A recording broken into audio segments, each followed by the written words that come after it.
Government के तीन part होते हैं, लेजिस्लेचर, एग्जीक्यूटिव एंड जुडिशरी।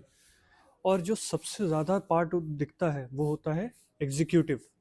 तो आज हम उसी की बात करने वाले हैं, यानी यूनियन एग्जीक्यूटिव। इसमें आपके आते हैं president, vice president, prime minister and most importantly council of ministers. तो आइए इसी पे बात करते हैं। यूनियन एग्जीक्यूटिव है क्या भाई? Union executive authority of the union of India. Union of India मतलब the central government which governs the whole India, responsible for governance and policy execution, not policy making. Policy making is the work of legislature. legislature policy बनाता है, ठीक है, और laws बनाता है, और उनको अप्लाई कौन करता है? एग्जीक्यूटिव। हालांकि एग्जीक्यूटिव काफ़ी हद तक क्योंकि हमारे देश में पार्लियामेंट्री सिस्टम है तो वो ओवरलैप करते हैं, तो उनका पॉलिसी मेकिंग में भी रोल होता है, but the primary role of executive is policy execution. Functions with in parliamentary system. Responsible government, वो पार्लियामेंट्री, अगर आपको सिस्टम वाली चीज़ आपको नहीं समझ में आ रही है, आप मेरी उस वीडियो देख लीजिए, और एक बार जिन्होंने वो देख भी लिया है लक्ष्मीकांत से, दोबारा से पार्लियामेंट्री सिस्टम पढ़ लीजिए।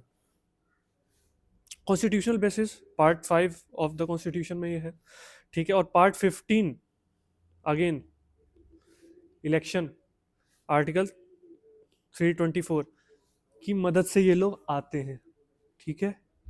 वो रेगुलेट करते हैं इनका इलेक्शन। उसको फिर से रिवाइज कर लीजिए, आर्टिकल्स 52 टू 78, इन सबको आप बेयर एक्ट से पढ़ जाइएगा, लक्ष्मीकांत से भी इन टॉपिक्स को पढ़ते रहिएगा। डिफाइंस स्ट्रक्चर, पूरा स्ट्रक्चर कैसे होगा, इनकी क्या क्या पावर्स होंगी, किस तरीके से आएंगे, इनका टेन्योर कितना होगा, ये सारी चीज़ें कहाँ पे? 52 टू 78 ऑफ द कॉन्स्टिट्यूशन। अब प्रेसिडेंट ऑफ इंडिया की बात करते हैं, इनकी पोजीशन और पावर्स। ये नॉमिनल एग्जीक्यूटिव है, कॉन्स्टिट्यूशनल हेड ऑफ स्टेट है, ठीक है। हमने ब्रिटेन से वो वेस्टमिनिस्टर मॉडल लिया था। वेस्टमिनिस्टर मॉडल में मोनार्क है, हमारे यहाँ मोनार्क नहीं, हम रिपब्लिक हैं, तो हमारे यहाँ प्रेसिडेंट है। तो जैसे वहाँ मोनार्क नॉमिनल एग्जीक्यूटिव है, रियल एग्जीक्यूटिव प्राइम मिनिस्टर है, सेम हमारे यहाँ है प्रेसिडेंट नॉमिनल एग्जीक्यूटिव है, रियल एग्जीक्यूटिव प्राइम मिनिस्टर है। All executive actions in president's name, जैसे हमारे यहाँ भी कहा जाता है ना, क्राउन का रूल था, बट आप देखते हैं कि भाई वो जो एक्ट्स आए हैं वो तो वहाँ के गवर्नमेंट ने निकाले, प्राइम मिनिस्टर ने निकाले। सिमिलरली वहाँ पे हर चीज़ क्राउन्स नेम पे होती है, हमारे यहाँ सारे काम किसके नाम पे होंगे? प्रेसिडेंट, ठीक। All executive actions in the name of president, acts as nominal executive. President aid and advice of council of ministers के पे काम करेंगे, ठीक है। और यहीं पे एक चीज़ और देख लीजिए कि बाउंड है काउंसिल मिनिस्टर से, ठीक है, रियल एग्जीक्यूटिव नहीं है। ये चीज़ और क्लियर किस केस में की गई थी? Shamsher Singh versus state of Punjab 1974। In cases को भी एक लिस्ट बना के चलिए, टॉपिक वाइज केसेस को भी याद करते रहिए। Shamsher Singh versus state of Punjab 1974 में ये चीज़ कोर्ट ने भी क्लियर कर दी थी, president has to act on the aid and advice of council of ministers. Vice president, vice president ex officio chairman है, आर्टिकल 63 में है ये, ठीक है। अच्छा, इसका मतलब क्या है? एक्स ऑफिशियो जो इनका काम है वो लेजिस्लेचर के पार्ट होना है, ठीक है। ये मेजरली लेजिस्लेचर का पार्ट है। हाँ, अगर प्रेसिडेंट अपना इनको प्रेसिडेंट का काम करना पड़े, प्रेसिडेंट किसी वजह से अपना काम नहीं कर पा रहे हैं, या वो एब्सेंट है, या उनका इलेक्शन नहीं हो पाया है, तब ये जब प्रेसिडेंट बनेंगे तब ये एग्जीक्यूटिव का पार्ट रहेंगे, वरना ये किसका पार्ट रहेंगे? लेजिस्लेचर का। ये ध्यान रखिएगा, वाइस प्रेसिडेंट मेजरली किसके पार्ट है? लेजिस्लेचर का, x officio chairman of Rajya Sabha. जब ये प्रेसिडेंट का काम करेंगे तब ये एग्जीक्यूटिव बनेंगे, वैसे ये एग्जीक्यूटिव नहीं है। Acts as president when required, इस चीज को बहुत ध्यान रखिएगा। स्टेटमेंट आएगा, घूम जाओगे, और फिर भाई आपका रिजल्ट भी घूम जाएगा, और रिजल्ट देख के आप घूम जाओगे। Prime minister of India real executive authority है ना, लीडर ऑफ मेजॉरिटी पार्टी या कोलिशन में leader of coalition party, keystone of cabinet. अच्छा, मैं एक बार पहले भी बता चुका हूँ आपका। Parliament, council of ministers, parliament, council of ministers, cabinet, PM. तो अगर कोलिशन गवर्नमेंट है तो council of ministers is the body, ठीक है, क्योंकि सब अलग अलग भागते हैं। अगर मेजोरिटी गवर्नमेंट है, बहुत मजबूत मेजोरिटी है, देन आप कह सकते हैं कैबिनेट इज द गवर्नमेंट, या कई केसेस में अगर स्ट्रॉन्ग लीडर है, ठीक है, तो PM is the executive. PM और जो पीएमओ है उनमें उनके जो जितने सेक्रेटरीज हैं, they are the real executive, they do all the work. खैर, PM and council of ministers collective responsibility है इनकी लोक सभा के प्रति, ठीक है। Executive power exercise by council of minister, council of minister के हेड हैं पीएम।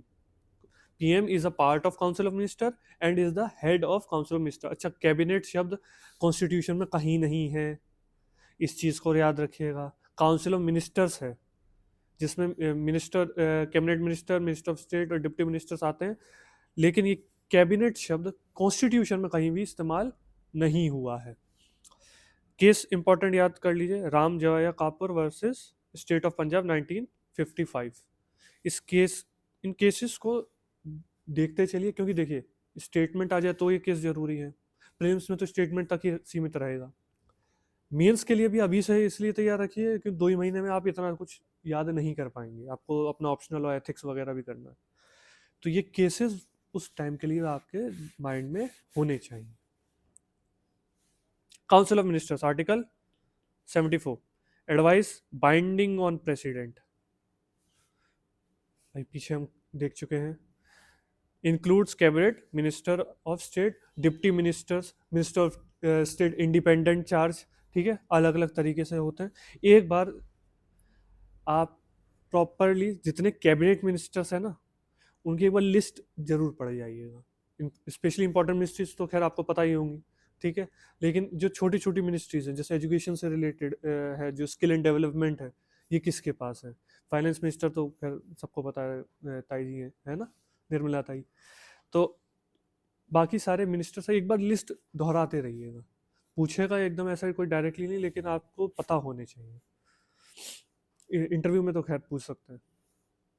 की features of union executive, parliamentary form of government, political executive dominance, ठीक है, क्यों, क्योंकि पार्लियामेंट्री है ना, इसीलिए पॉलिटिकल एग्जीक्यूटिव डोमिनेंस। अगर प्रेसिडेंशियल होता तो नहीं। लेजिस्लेटिव अकाउंटेबिलिटी, क्योंकि सब लोकसभा के प्रति अकाउंटेबल हैं, लोकसभा में नो कॉन्फिडेंस हुआ, एग्जीक्यूटिव चेंज तुरंत, ठीक है। तो ये मेजर चीज है हमारे एग्जीक्यूटिव, जो काउंसिल ऑफ मिनिस्टर्स है उनकी collective responsibility to the Lok Sabha, Lok Sabha की responsibility to the people of India. Ultimately हमारी तो सरकार है, we the people of India, we have vested our powers in Lok Sabha through our representatives, and from those representatives some people are chosen as executive council of minister. From council of minister one leader is chosen as pm, the prime minister, who acts as the executive head, head of state नहीं, executive head। एक question ले लेते हैं। which statement about president are correct, can exercise discretionary powers in all matters bound by aid and advice of council of ministers। Clear है, ठीक है। So the second question, with reference to Prime Minister, PM is a real executive authority. PM is responsible to Rajya Sabha। राज्य सभा, again बहुत लोग इसमें क्या करते हैं कि भैया ये तो पार्लियामेंट का हिस्सा है, तो ये हो जाएगा, नहीं।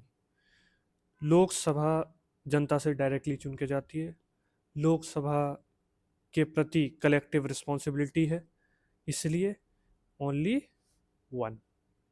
इन चीज़ों को ध्यान रखिएगा, ये ट्रैप क्वेश्चंस है, इनमें ट्रैप में फंसिए नहीं, ठीक है। पढ़ते रहिए और समझते रहिए, लक्ष्मीकांत से आप पढ़ लेंगे, ठीक है।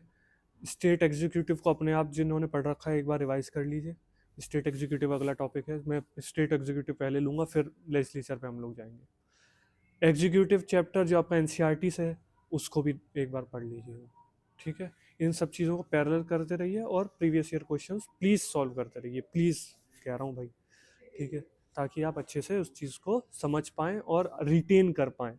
और जो टॉपिक इससे रिलेट होते हैं जैसे पार्लियामेंट्री फॉर्म ऑफ गवर्नमेंट, एक बार फिर से उसको रिवाइज कर लीजिए। तो आज के लिए इतना ही। See you tomorrow, learn every day.